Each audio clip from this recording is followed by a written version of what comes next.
यही तो चीज़ें होती हैं सिलेक्टर जो जानबूझ के करते हैं कि शोएब मलिक टाइप लोग ट्वीट भी कर दें और अपनी वापसी के चक्कर में बयानात भी देने लग जाएं। लेकिन इन लोगों में हिम्मत नहीं है, सिर्फ ट्वीट करके बोल देते हैं कि जी ये होता है। अपने टाइम पे ये वो लोग हैं कि 15 16 17 साल ये पाकिस्तान टीम से खेले हैं।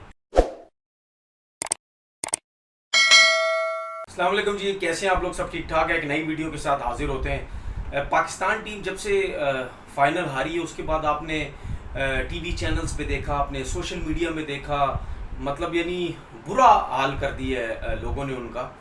और जो कि करना भी चाहिए मेरे ख्याल में।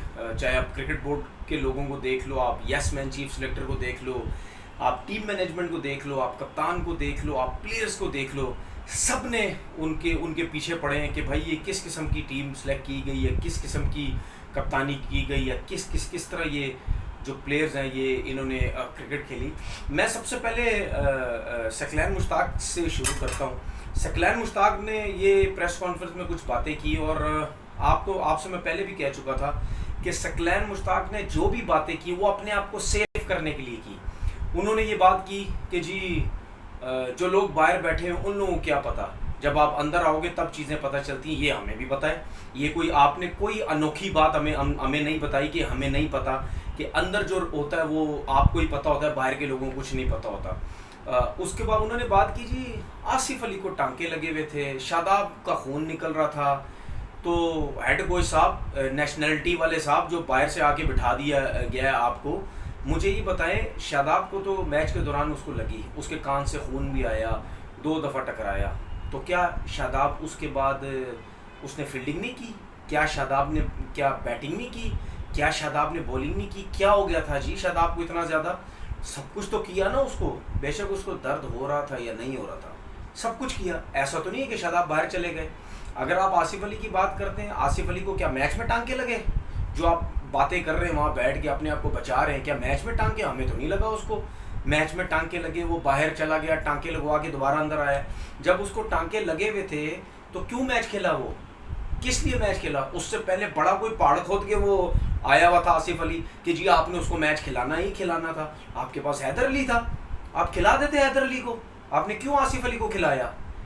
ड्रामेबाजी खुद करते हो, फिर कहते हो जी लोग हमारे पीछे पड़े हैं। उसके बाद आप हेड कोच बनते हैं, 6 ओवर होते हैं सर्किल के, 6 ओवर से लेकर 16वें ओवर तक नवाज ने बॉलिंग नहीं की हुई थी, तो आप किस चीज़ के पैसे ले रहे हैं, किस चीज़ के नोट ले रहे हैं? जब आपको यही नहीं पता, ना आप मैसेज पहुंचा रहे हैं कि भाई 10 ओवर हो चुके हैं, 16 ओवर हो चुके हैं, अभी तक नवाज ने बॉलिंग नहीं की, तो बाबर आजम साहब आप कर क्या रहे हैं?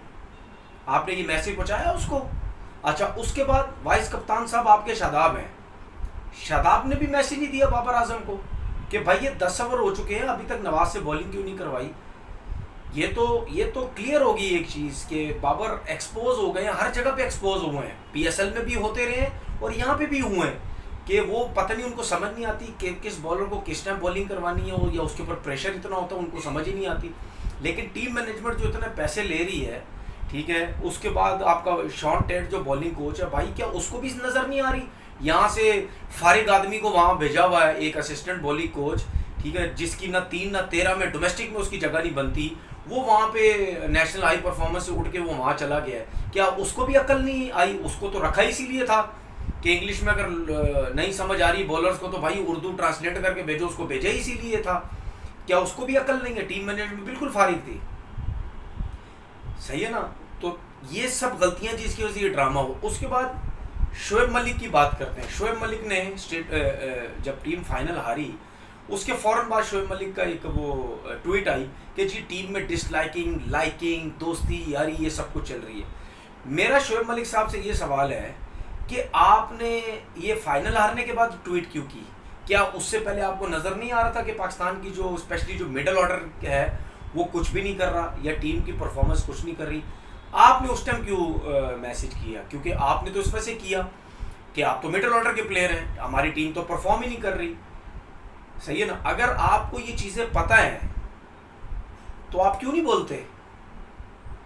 क्यों हर उस टाइम, मैं सिलेक्टर से ये पूछता हूँ, हर उस वक्त जब वर्ल्ड कप या कोई बड़ा इवेंट स्टार्ट होने लगता है, शोएब मलिक की बातें होने लग जाती हैं, या इससे पहले और भी बहुत से प्लेयर्स थे। जब इवेंट स्टार्ट होता तो इन लोगों की बातें शुरू होने लग जाती थी। तो शोएब मलिक साहब, आपने क्या पाकिस्तान से कम क्रिकेट खेली है? क्या आपको नहीं पता कि कल्चर किस किस्म का है? क्या आपको नहीं पता? आप भी तो कप्तानी कर चुके हैं। क्या आपको नहीं पता कि आपके टाइम पे दोस्ती यारियाँ चलती थी या नहीं चलती थी? अगर आपके टाइम पे दोस्ती यारियाँ नहीं चलती थी तो आप जब कप्तान नहीं थे और आपको चीज़ें नज़र आती थी तो आप क्यों नहीं बोले उस टाइम? अब आपको बोलने का क्या है? क्यों आप ये इस चक्कर में कि मैं T20 वर्ल्ड कप की टीम में आ जाऊं? भाई सिलेक्टर्स तो करते ही यही हैं। वो तो जानबूझ के इस किस्म के लड़के सिलेक्ट करते हैं कि जब इवेंट आए तो ऐसे लोग आके पाकिस्तान टीम में सिलेक्ट हो जाएं जिनका पौवा है, जिनका पौवा है। हम लोग क्या बात करते हैं कि भाई मिडिल ऑर्डर में जब कोई अब कितने क्रिकेटर्स क्या बात करते हैं कि जी मिडिल ऑर्डर में जब कोई कुछ नहीं करेगा तो जाहिर पता शोएब मलिक की वापसी तो होनी है। तो भाई यही तो चीज़ें होती है सिलेक्टर जो जानबूझ के करते हैं कि शोएब मलिक टाइप लोग ट्वीट भी कर दें और अपनी वापसी के चक्कर में बयानात भी देने लग जाएं। लेकिन इन लोगों में हिम्मत नहीं है, सिर्फ ट्वीट करके बोल देते हैं कि जी ये होता है। अपने टाइम पे ये वो लोग हैं कि 15, 16, 17 साल ये पाकिस्तान टीम से खेले हैं। इनको तो एक एक रग का पता होगा, एक एक चीज़ का पता होगा। क्यों नहीं बोलते आप लोग? जब आप लोग इस तरह ड्रामेबाजियाँ, नाइंसाफ़ियाँ आप समझते हैं जो आपके साथ होती हैं, उस आगे आप ये करते हैं। लेकिन जब टीम के अंदर होते हैं उस टाइम हर चीज़ अच्छी चल रही होती है, ठीक है ना? तो गलत तो आप लोग खुद करते हैं। उसके बाद एक और बात ये थी कि जी वो रमीज़ राजा साहब ने जो इंडियन जो रिपोर्टर है उसको जो उन्होंने इंटरव्यू दिया, मतलब यानी मुझे एक चीज़ समझ नहीं आती कि रमीज़ राजा साहब पाकिस्तान क्रिकेट बोर्ड के चेयरमैन हैं। वो जिस तरह उन्होंने मुझे मीटिंग बोला था ये यूट्यूब चैनल वैनल पे तो मैं भी सब कुछ बोल दूँ, तो रमीज़ राजा साहब ये यूट्यूब चैनल नहीं है जिस किस्म की आप बात कर रहे हैं। आपने जिस तरह उनको जवाब दिया, बात ये है, मैं ये जो बात कर रहा हूँ, मैं ये नहीं कि लोग सोचे जी वो इंडियंस को खुश करने के लिए तनवीर ने बात की है। मैं इंडियंस को खुश करने की बात नहीं कर रहा। मैं ये बात कर रहा हूँ कि आप क्रिकेट बोर्ड के चेयरमैन हैं। जब उन्होंने उसने ये बात की थी कि लोग खुश नहीं है, आवाम खुश नहीं है, तो आप सिंपल बोलो ना, ठीक है जी आवाम खुश नहीं है कि जी आवाम को बुरा लगा पाकिस्तान जिस तरीके से आ रहा। आप आगे से जवाब दे रहे हैं कि जी आप लोग तो बड़े खुश होंगे, मतलब इंडिया के लोग तो बड़े खुश होंगे जी पाकिस्तान हारा। ये किस किस्म का जवाब है? मतलब क्रिकेट बोर्ड के चेयरमैन होने के बाद अगर आप इस किस्म के जवाब देंगे तो फिर हमारी और इंडिया की क्रिकेट कैसे स्टार्ट होगी? जब चेयरमैन इस किस्म की बातें कर रहा है, मतलब अगेंस्ट कर रहा है इंडिया के, तो कैसे ये बातें उनको समझ आएंगी? कैसे वो बीसीसीआई के जो चेयरमैन है सौरव गंगोली बोलेंगे जी इनके साथ हम हाथ मिलाते हैं और हम क्रिकेट स्टार्ट करने की बातें करते हैं? तो आप खुद लोग, आप इतनी बड़ी पोस्ट पे आप लोग बातें करते हो, तो फिर आप लोग क्यों तवक्को करते हैं कि हमारे क्रिकेटर्स जिनको बोलना नहीं आता मीडिया में, ठीक है, ये प्रेस कॉन्फ्रेंस में बात करनी नहीं आती, वो कैसे बात करेंगे फिर? जब आप लोग उनको बोलते थे कि जी ये सेंसिबल बात नहीं करते, इनको आज दिन तक बात नहीं करनी आई, तो जो आप ये काम कर रहे हैं जिसका काम है हर कंट्री को मिल के चलाने की बात करनी है एक चेयरमैन ने, तो जब ये चेयरमैन इस किस्म की बातें करेगा उसके बाद आप देख लें कितने लोगों ने रमीज़ राजा साहब को बुरा बोला। उसकी वजह ये क्योंकि आपने जवाब ही बड़ा अजीब सा दिया। रिजवान की बातें हो रही हैं जी, इसने ये स्लो खेलता है, इसको नीचे के नंबर पे लेके। ओ भाई, रिजवान की वजह से तो आप फाइनल में पहुंचे। वो 300 रन तो तकरीबन उसने किए हैं, आपके अलावा किसने किए 300 रन?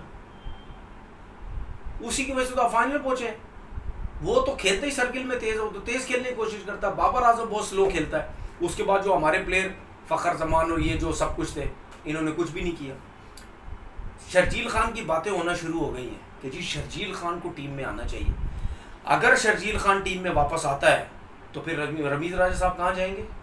क्योंकि रमीज़ राजा साहब जब आए थे उन्होंने तो बोला था कि ये जिन्होंने भी फिक्स की है या स्पॉट फिक्सिंग की है ये टीम में वापस नहीं आने चाहिए। तो अगर आ गए तो इसका मतलब रमीज़ राजा साहब ने, मैं एक बात कर रहा हूँ, अभी हुई नहीं, लेकिन जिस तरीके से प्रेशर अब शर्जील का डलने लग गया है कि जी वो T20 में भी 100 कर दिया उसने, वो भी रन्स कर रहा है, तो जिस तरह प्रेशर डलने लगा इसका मतलब ये है कि रमीज़ राजा साहब ने यू टर्न ले लिया। फिर अगर शर्जील आते हैं तो अगर शर्जील आते हैं तो इसका मतलब ये है कि सब हवाई बातें होती हैं, कोई अपनी बात पे स्टैंड नहीं करता। उसकी वजह क्योंकि सब जो भी टीवी चैनल पे बैठते हैं जब वो बोर्ड में नहीं आते वो सब सच्चे होते हैं, सब सीधे होते हैं, लेकिन जब वो क्रिकेट बोर्ड में आते हैं तो उन्होंने जो बातें की भी होती हैं, ठीक है, कि हम यूं हैं, जो बोर्ड में आते हैं सब मुकर जाते हैं। और मैं उन लोगों को ये बात बता दूं कि कुछ लोग मुझे ट्वीट्स भी करते हैं, कमेंट्स भी मेरे यूट्यूब चैनल पे कमेंट्स वगैरह भी सब करते हैं। बहुत से लोग मुझे कहते हैं कि जी आप भी उन्हीं लोगों में से, आप भी टीवी पे बैठते हैं तो बोलते हैं जब आपको क्रिकेट बोर्ड की जॉब मिलेगी आप चले जाएंगे। भाई आप शायद मेरे यूट्यूब चैनल नहीं देखते, जो देखते हैं उनको सब पता है। आप शायद मेरे टीवी के शोज़ नहीं देखते, जो देखते हैं उनको सबको पता है। मैंने रमीज़ राजा साहब क्रिकेट बोर्ड के सामने रिफ्यूज़ किया है कि मैं क्रिकेट बोर्ड में नहीं आना चाहता। मैं उन लोगों में से नहीं हूँ कि जी टीवी पे लोग जो समझते, मैं उड़ाता नहीं हूँ, मैं सच बात करने की कोशिश करता हूँ कि मैं टीवी पे ही रहूँगा। मैं क्रिकेट बोर्ड में आने की कोशिश नहीं करूँगा और ना मुझे शौक़ है। मैं पैसों का भूखा नहीं हूँ। इंशाअल्लाह ताला मेरी जब तक ज़िंदगी रही, मेरी अल्लाह से ये दुआ है कि अल्लाह ताला मेरे दिल को मतलब उसी चीज़ पे होल्ड करके रखे कि जो मैंने बोला हुआ है, ठीक है ना। मैं नहीं चाहता मेरा दिल एकदम से, दिमाग एकदम से बदल जाए कि नहीं अब क्रिकेट बोर्ड में जाना चाहिए। नहीं, मेरी पूरी कोशिश है इंशाल्लाह कि मैं क्रिकेट बोर्ड में नहीं जाऊंगा। मैं इसी तरह टीवी चैनल अगर मेरा ख़त्म होता है या नहीं होता, अपने यूट्यूब पे बात करता रहूँगा। बस कि अल्लाह ताला ऐसी कोई मुश्किल मेरे ऊपर ना डाले कि मैं क्रिकेट बोर्ड की तरफ जाने की कोशिश करूं, क्योंकि मैंने इस क्रिकेट बोर्ड में नहीं जाना। तो ये चीज़ें थी भाई कि मैंने सोचा इसके ऊपर ज़रा बातचीत करें। और आप सबको पता है कि इस टाइम मुहिम चल गई है, किसको लेके आना है। ट्वीट पे तस्वीरें लग रही हैं, ये क्यों नहीं है, उसकी तस्वीर लग रही है, ये क्यों नहीं है। और ये वो लोग काम कर रहे हैं जिन्होंने कभी ज़िंदगी में क्रिकेट नहीं खेली होगी, ना कभी बल्ला पकड़ा होगा, ठीक है। और मेरी लोगों से रिक्वेस्ट है, प्लीज़ आप उन लोगों के ऊपर ध्यान दें जो वाकई क्रिकेट खेले में, बेशक एक T20 भी खेला हुआ, बेशक फर्स्ट क्लास क्रिकेट भी खेला हुआ है, आप उसकी बातों में ध्यान दें। आप उसकी बातों में ध्यान मत दें जिसने नहीं क्रिकेट खेली। जिसने नहीं क्रिकेट खेली वो सिर्फ अपना धंधा चलाने के लिए, अपने व्यूज़ हासिल करने के लिए, ठीक है, वो ये ड्रामेबाजियाँ कर रहे हैं। उनकी बातों में बिल्कुल मत ध्यान दें। अपना बहुत बहुत ख्याल रखिएगा। अल्लाह हाफ़िज़।